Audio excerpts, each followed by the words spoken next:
नमस्कार। स्वागत है आप सभी का फिर से आज की हिंदी कक्षा में। हम कृतिका भाग 1 का पाठ 2 मेरे संग की औरतें पढ़ना शुरू कर चुके हैं। पिछली वीडियो में हमने पृष्ठ 17 तक पूरा कर लिया था और 18 पर आ गए थे। जहाँ पर हमने छोड़ा था वह प्रसंग था नामी चोर का, कि नामी चोर किस तरह से दादी के प्रभाव में आता है और उसका जीवन बदल जाता है। तो चलिए शुरू करते हैं आगे पढ़ना। हुआ यूं था कि किसी शादी के सिलसिले में नकुड़ की हवेली के तमाम मर्द बारात में दूसरे गांव गए हुए थे।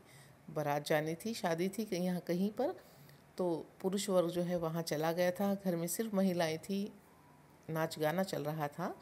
औरतें सज धज कर रत जगह मना रही थीं।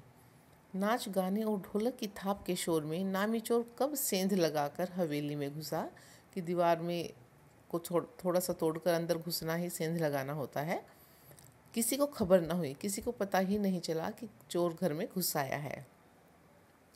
पर चोर था बदकिस्मत, कि उसकी किस्मत खराब थी। क्यों? कि जिस कमरे में घुसा उस कमरे में माजी सोई हुई थी। औरतों के शोर से बचने को वे अपना कमरा छोड़ दूसरे में जा सोई थी। चोर बेचारा तमाम जुग्राफिया दिमाग में बिठलाकर उतरा था। उसे क्या पता था कि इतनी बड़ी बूढ़ी पुरखिन जगह बदल लेगी।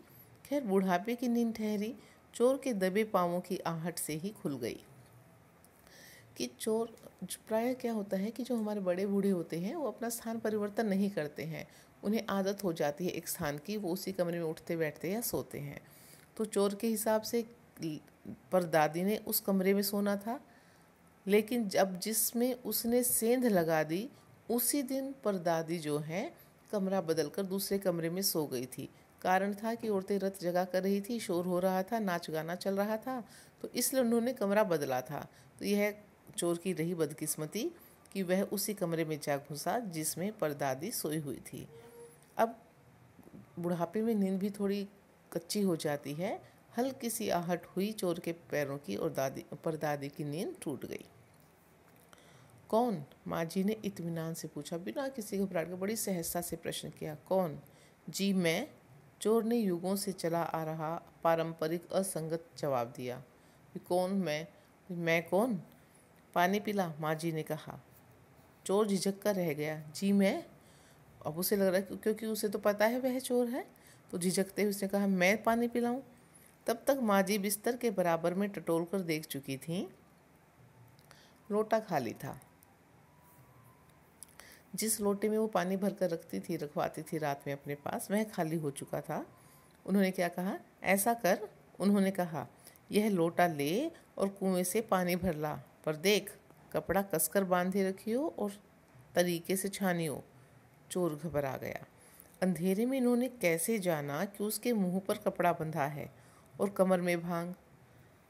भगवान से उनका तार जुड़े होने की खबर उसे थी, पर बुढ़िया भांग भी छानती होगी, एकदम यकीन ना हुआ।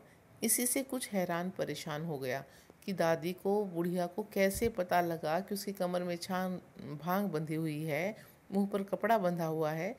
तो क्योंकि जो काम कोई गलत कर रहा होता है तो उसका ध्यान अपने हिसाब से चलता है, जबकि परदादी ने लोटे के संदर्भ में बात की थी कि लोटे पर कपड़ा बांधकर पानी छान कर लाना है, और चोर अपने ही बारे में सोच रहा था।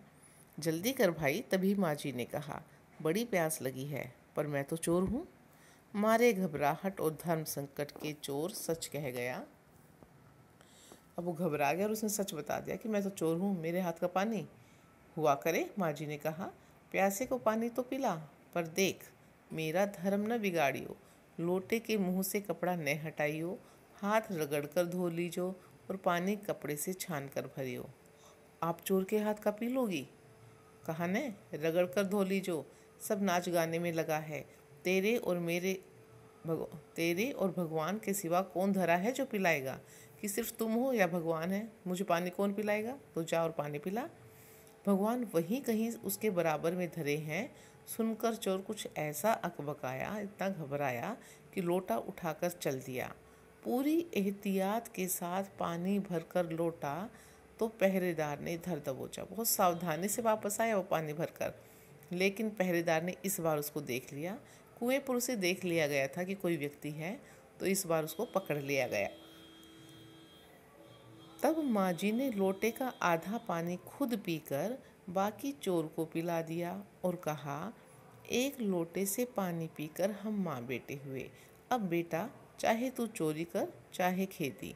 कि उसी लोटे से उसे पानी पिलाकर माँ जी ने उसे अपना बेटा बना लिया। उसी पर बात डाल दी कि भाई देख, मैंने तो तुझे बेटा बना लिया है, अब तेरी मर्जी है, चोरी कर लिया खेती। तो उनके सहज व्यवहार से उस चोर पर ऐसा प्रभाव पड़ा कि उसने खेती करनी शुरू कर दी और चोरी छोड़ दी। बेटा बेचारा किस लायक रह गया होगा। सो रोमांचक धंधा, कौन सा रोमांचक धंधा? चोरी का धंधा छोड़ खेती में लगा। सालों साल लगा रहा। जब मैंने उसे देखा तो बड़ा भला मानुस बूढ़ा लगा मुझे, डरा डरा हैरान सा, कि बहुत सज्जन सा व्यक्ति लगा जब लेखिका ने उसको देखा था। तो यह था चोर का किस्सा, जो परदादी के जीवन से जुड़ा हुआ है और लेखिका ने अनेक बार इस प्रसंग को सुना भी है और उस चोर से वो मिली भी हैं। अब इसमें प्रश्न यह बनता है कि क्या किसी भी व्यक्ति को सहज व्यवहार से सही रास्ते पर लाया जा सकता है? हाँ या नहीं? तो उदाहरण से अपनी बात स्पष्ट कीजिए।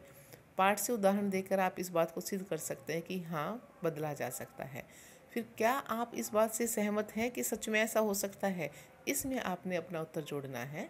अगर आपको लगता है हाँ, तो कैसे, नहीं तो कैसे। समाज में अनेक उदाहरण ऐसे हैं कि कई बार सरकार बहुत प्रयास करती है, जेलों में बहुत प्रयास किया जाता है किसी को सुधारने का, लेकिन कोई कोई ऐसा होता है जिस पर बिल्कुल भी फ़र्क नहीं पड़ता। तो आपने विचार करके स्वयं लिखना होगा कि क्या सिर्फ प्रेम से, सहजता से किसी को सही राह पर लाया जा सकता है या नहीं। आज की वीडियो में सिर्फ इतना ही। फिर मिलते हैं आगे के हिस्से के साथ। तब तक के लिए धन्यवाद।